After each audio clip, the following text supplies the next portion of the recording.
Ya, pemirsa, Anda masih bersama program Hot Economy. Sebelum melanjutkan perbincangan, rekan Cakri Miller akan terlebih dahulu menyampaikan sejumlah data untuk Anda. Silakan, Cakri. Ya, baik Andra dan pemirsa. Pertumbuhan utang luar negeri Indonesia pada Agustus 2020 mencapai 5,7% year on year, lebih tinggi dibandingkan dengan pertumbuhan bulan sebelumnya sebesar 4,2.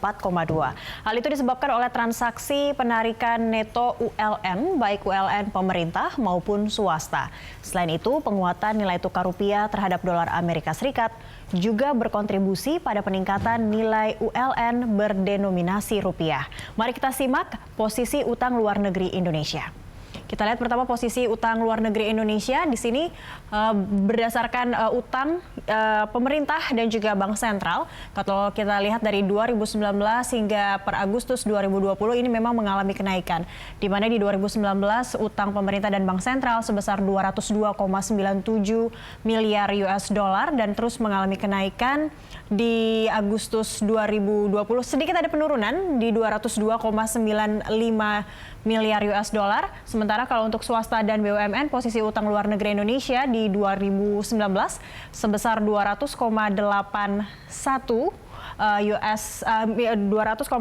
miliar US dollar dan mengalami kenaikan di Agustus di 2020 dengan total 413,38 miliar US dollar. Selanjutnya kita lihat posisi utang luar negeri pemerintah. Ini kita lihat ada diagram di belakang saya, di mana di Januari posisi utang luar negeri pemerintah sebesar 204,94 miliar US dollar. Mengalami penurunan sempat di Februari dan Maret ini mengalami penurunan hutang yang cukup signifikan di 180,95 miliar US dollar. Namun secara bertahap ini kembali mengalami kenaikan hingga di Agustus 2020 posisi utang luar negeri pemerintah ini kembali mengalami kenaikan namun tidak lebih tinggi dibandingkan Januari 2020 di mana totalnya 200,14 miliar US dollar. Selanjutnya kita lihat posisi utang luar negeri BUMN. Lembaga keuangan Bank BUMN di Agustus 2020 di 8,31 miliar US dollar. Sementara lembaga keuangan non-bank BUMN di Agustus 2020 hutangnya mencapai 3,52 miliar US dollar. Lalu perusahaan bukan lembaga keuangan di Agustus 2020 mengalami kenaikan atau posisi utang luar negeri BUMN-nya sejumlah 46,46 miliar US dollar.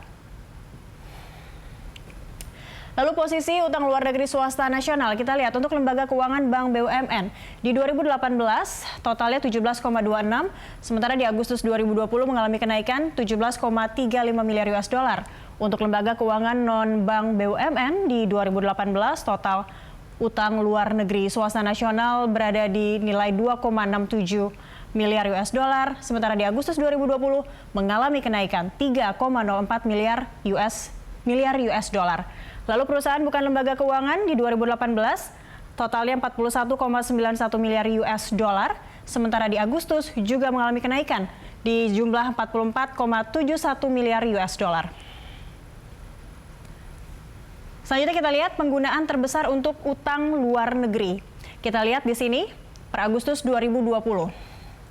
Untuk sektor jasa kesehatan dan kegiatan sosial, menggunakan atau menyerap utang luar negeri pemerintah sebesar 23,7% atau sebesar 47,38 miliar US dollar. Sementara sektor konstruksi 33,06 atau 16,5%, sektor jasa pendidikan sebesar 32,98 miliar US dollar atau 16,5%. Dan untuk administrasi pemerintah, pertahanan dan jaminan sosial wajib sebesar 23,70 miliar US dollar atau 11,8%. Dan yang terakhir di sektor jasa keuangan dan asuransi, penggunaan terbesar utang luar negeri pemerintah sebesar 23,30 miliar US dollar. Lalu kita lihat proyeksi rasio utang. Ya, proyeksi rasio utang di beberapa negara. Ini kita lihat Jepang menduduki urutan pertama untuk di 2020 dengan jumlah utang terbesar 266,2. Lalu Indonesia juga ada di sini. Kita lihat Indonesia ada di urutan terakhir di 38,5 begitu. Dan kita lihat juga ada Malaysia untuk negara Asia Tenggara, ASEAN, ada Malaysia dan juga ada Thailand dan juga Filipina.